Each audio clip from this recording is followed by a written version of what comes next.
AI happens pretty fast. If you don't stop and look around once in a while, it might just pass you by.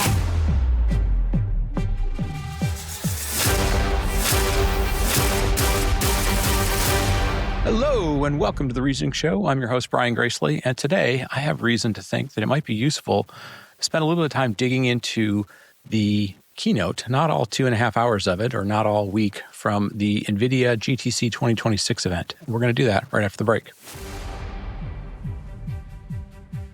Today's show is brought to you by VENTION. Is AI truly improving how your software gets built, or just adding complexity? At VENTION, AI isn't an add-on. It's embedded into their software development lifecycle, from architecture and coding through testing and release. Their engineers use it to cut friction, speed up progress, and raise quality at every stage.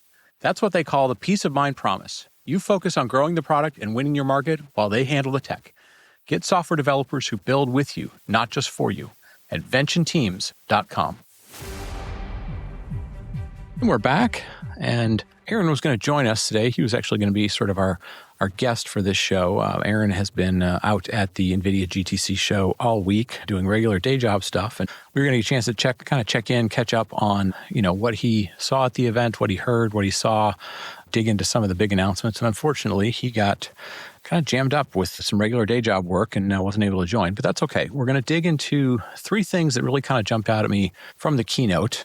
The reason we're doing coverage of GTC is, typically we typically didn't in the past when it was Cloudcast. Now that we've moved over to Reasoning, this sort of replaces, to a certain extent, reInvent as the kind of flagship lighthouse event for the AI industry, or at least, to a certain extent it does. So what I did was sort of, we watched the keynote.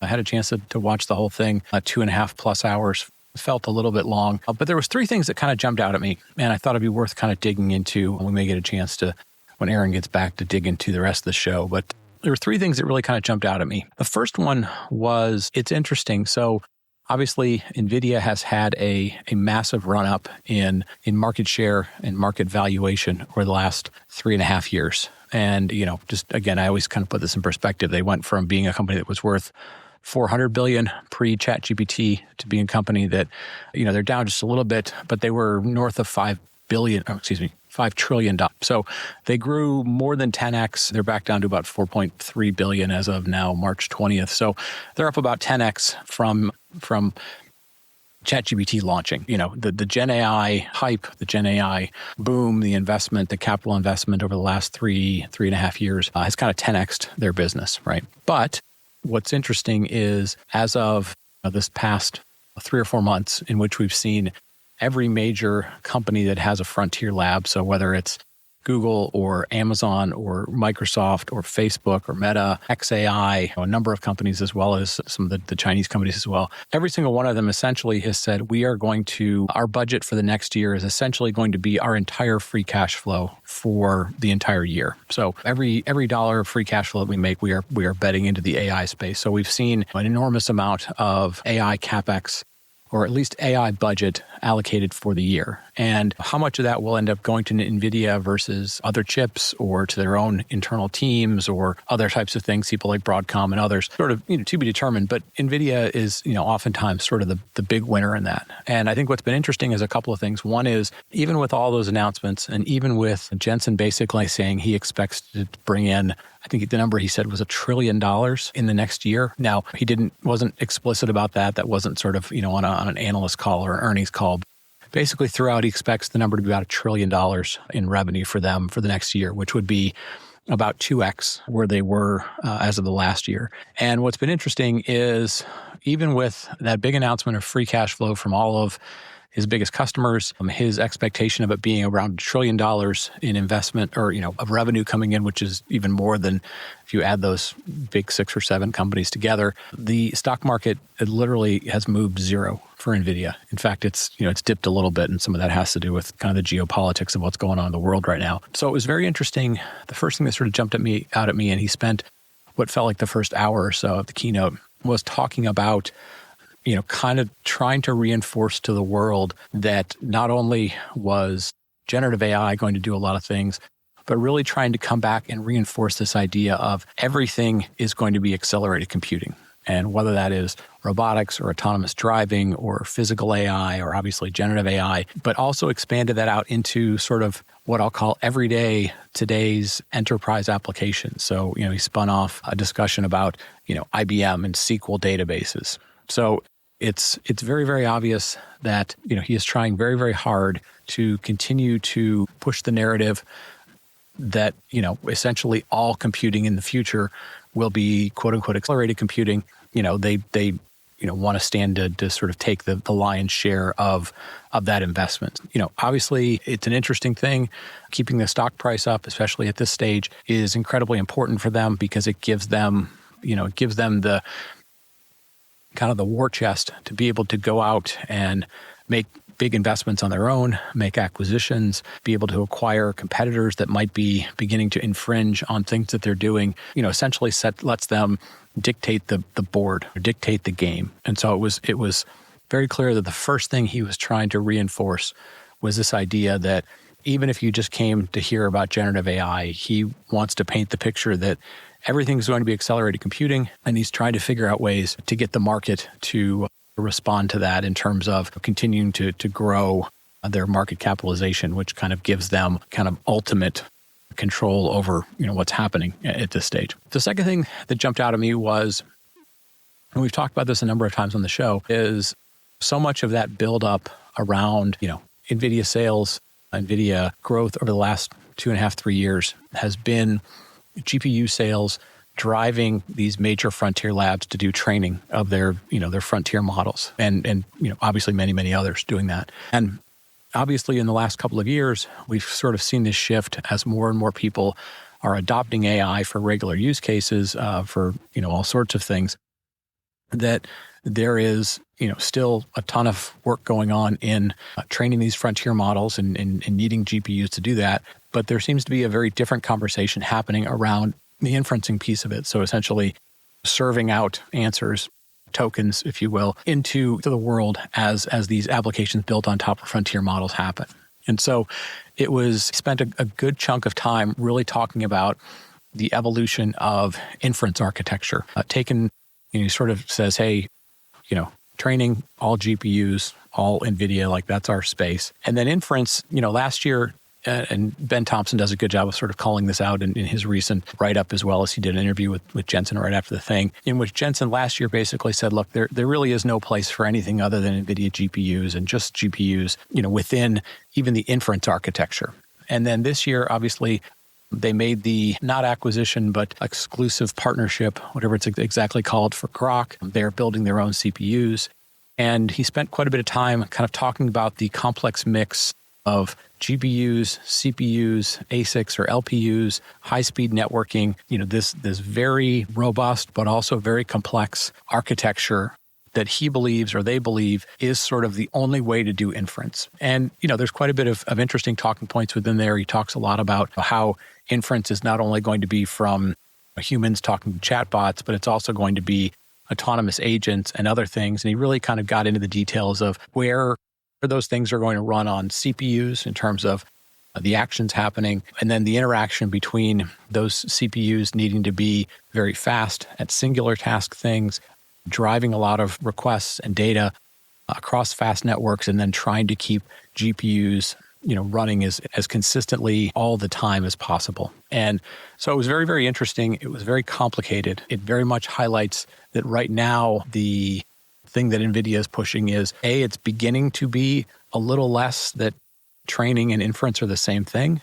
In terms of pure architecture, it's getting to be a more complicated architecture in terms of trying to find the right way to balance what things must be GPUs, which things can be offloaded to ASICs and so forth. And it's going to be very, very interesting to sort of watch a couple of things happen. Number one is for any of these, whether they're cloud providers or frontier model labs or the neo clouds, as they're having to build out these environments, how complicated does it become for them to build training-centric data centers, training-centric racks, versus inference-centric data centers and racks and so forth, and how much does the variance between those things cause complexity for them? The second thing becomes, with a highly complex architecture, you're going to be finding people that are going to be looking for alternatives. right? They're going to be looking for cheaper alternatives, simpler alternatives, things that give them more flexibility in terms of vendor choice or technology choice. We're already starting to see things like memory bottlenecks in the supply chain. And, are there going to be opportunities to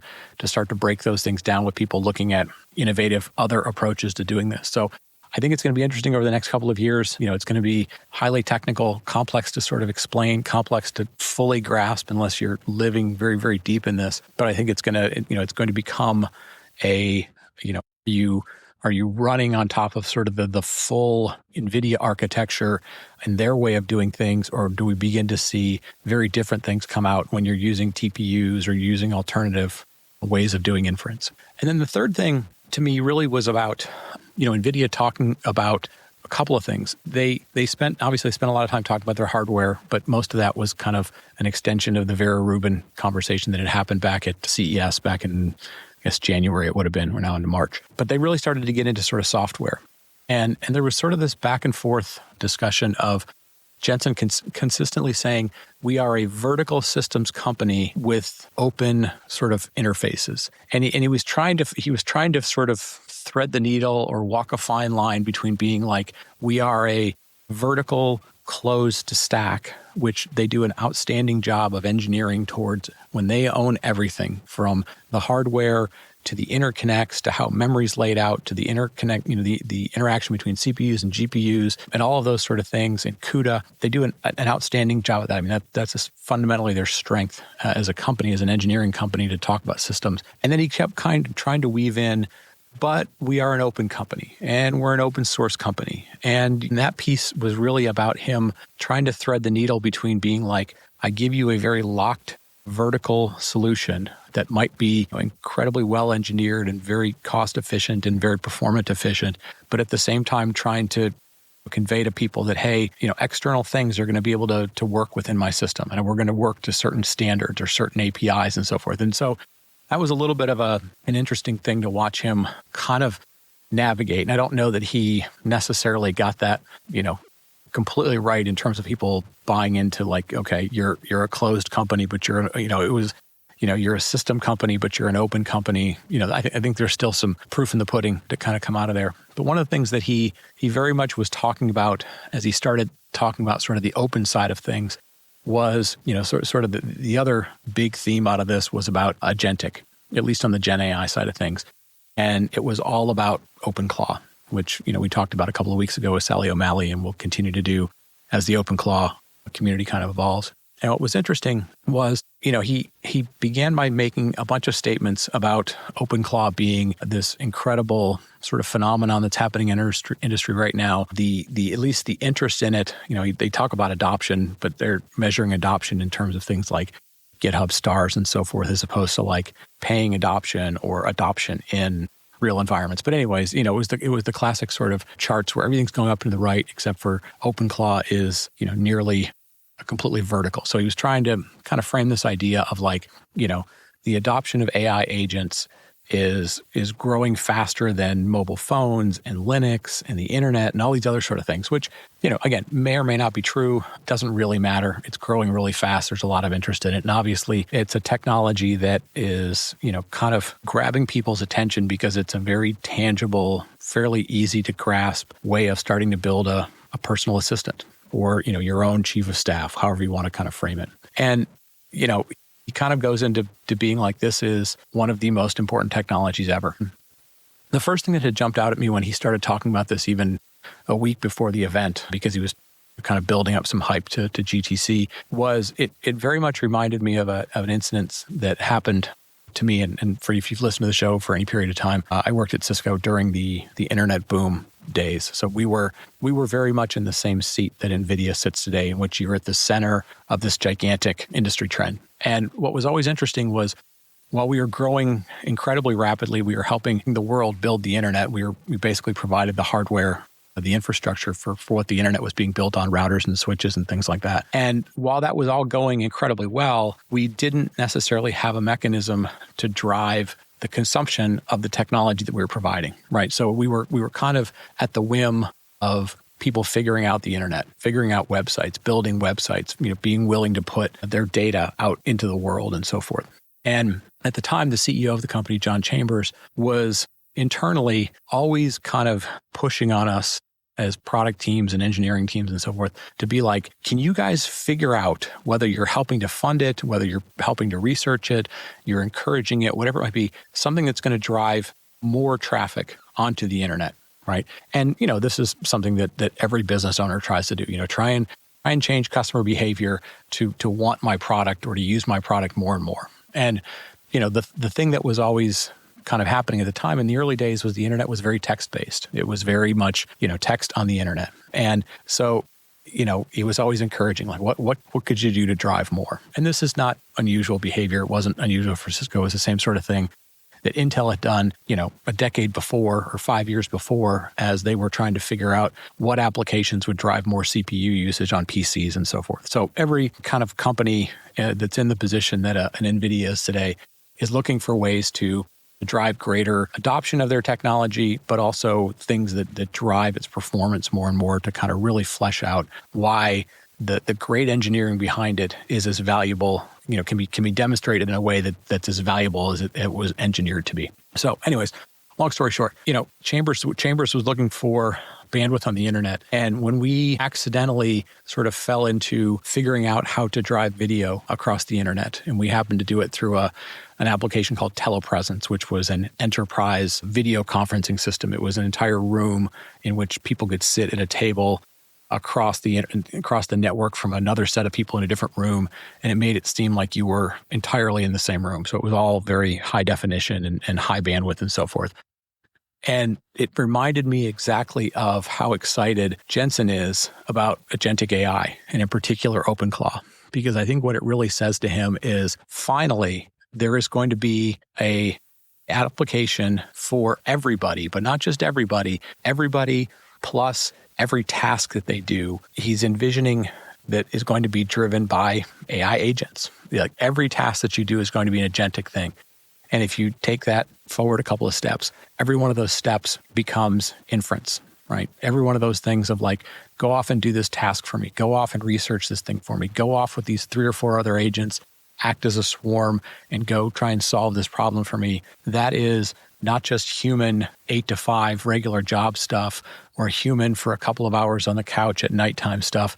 This is potentially, the human population times 2 or 3 or 4, or however many agents you have, being able to hit inference 24/7. And it absolutely dawned on me, that's why he's so excited about this, right? This is the beginning of a technology that he didn't invent, that somebody else invented, that we all knew was sort of coming, but appears to be very, very simple for people, that now has the possibility of increasing the volume of people or volume of things that are going to be interacting with the systems that ultimately bang on his technology at much higher levels than is happening today. So, as the owner of the biggest GPU company in the world, that's like music to your ears. So that was the first piece of it that was like, okay, that's really interesting.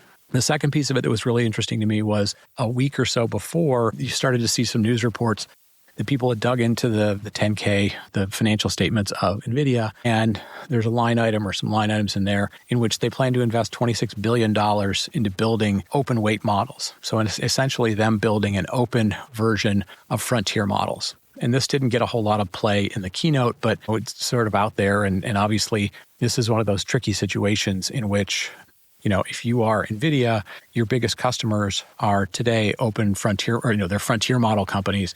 They're not necessarily open companies, but they're frontier model companies. So their business is building frontier models. As a supplier to them, you're always cognizant or concerned about competing against them because they may choose not to buy from you. I think NVIDIA also looks at the overall market and says, well, there is a possibility that all of these frontier model companies don't stay in business, right? And that's just the sort of nature of competitive markets that, everybody doing the exact same thing, the market doesn't tend to have 5, 6, 7 that all succeed. It usually whittles its way down to 2 or 3 that succeed, and the top 2 tend to be very competitive. The third one sort of lingers, and the rest of them, tend to fall out of that business.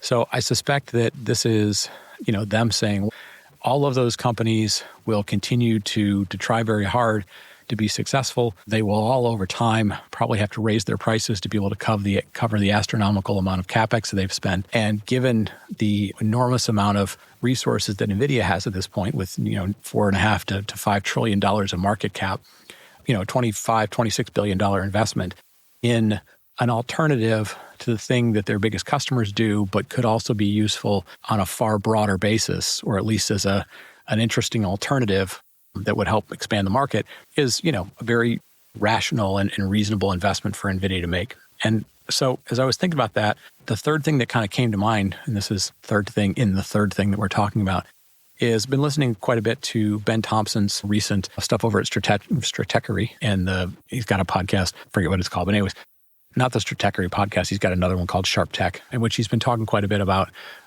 the idea of, some of these agent technologies. And it began kind of talking about it in the context of Microsoft and the new partnership that Microsoft has with Anthropic, in which Microsoft has Copilot, which originally was, working with OpenAI, still works with OpenAI to some extent, but they've tried to make it flexible and modular to work with multiple agents on the back end, because again, they're trying to hedge their bets because they know their relationship with OpenAI is changing and probably not necessarily changing in the most economically efficient way for Microsoft. So they're trying to hedge their bets, which is fine. And so, they have a set of products that are embedded into a workforce and into a workflow, but they're not specifically built for any specific model. They allow you to be flexible for that. And while you can build a certain sort of harness and a certain sort of context around it, when you've got to switch between them, you're going to lose something from that.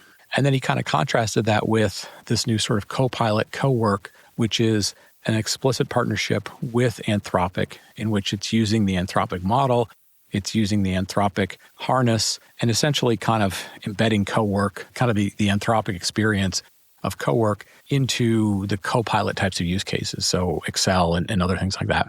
And what sort of dawned on me was the people are coming to realize the experience with Claude, which is proving to be very, very good, maybe at this point in time, March 2026, significantly better than a lot of other experiences. And they're realizing the value of that connectedness between the harness, essentially the agent or the agent harness, and the model itself. And Ben does he's kind of going through the exploration, if you will, of how important is it going to be to have that integration, right? This tight integration between sort of the model itself and to a certain extent the application running on top of it, which is this agentic framework through the harness, versus the decoupling of the agentic framework and the model itself. And again, both are viable models. The question becomes, which is a better model? And then what are the pros and cons and the trade-offs?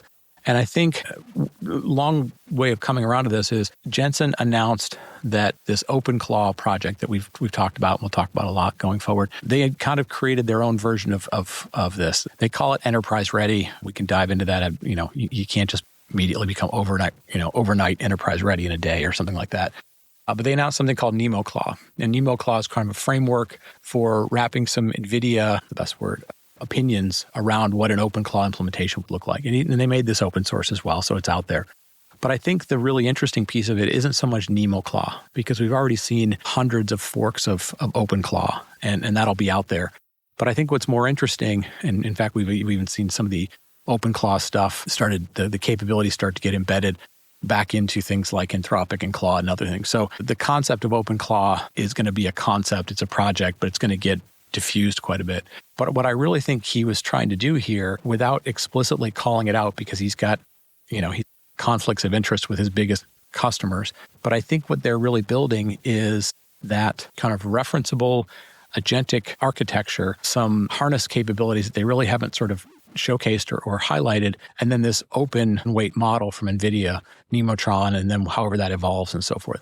And I think he's really trying to hedge kind of those three things in a way that they don't necessarily want to talk about, but ultimately, he looks at it and he's like, I need to have greater control, or NVIDIA needs to have greater control over the interconnect between the hardware itself and the software stack that's running above that. And this is, again, we're going back to that sort of second thing I talked about. They want to be a systems company. They think in terms of systems. They think in terms of optimizing up and down vertically amongst the stack, but they're also trying to hedge kind of the horizontal, more choice-driven options that customers may want to help drive cost and drive efficiency and so forth. So, ultimately, if I kind of break down all these three of these things, and I know I've been rambling for a while and I've been trying to keep it together and probably got a little bit confusing, apologize for that. But I think this ultimately boils down to they are trying to figure out, how to continue to engineer the best stack they can possibly build for accelerated computing. And I think that's their sweet spot. They understand that very well.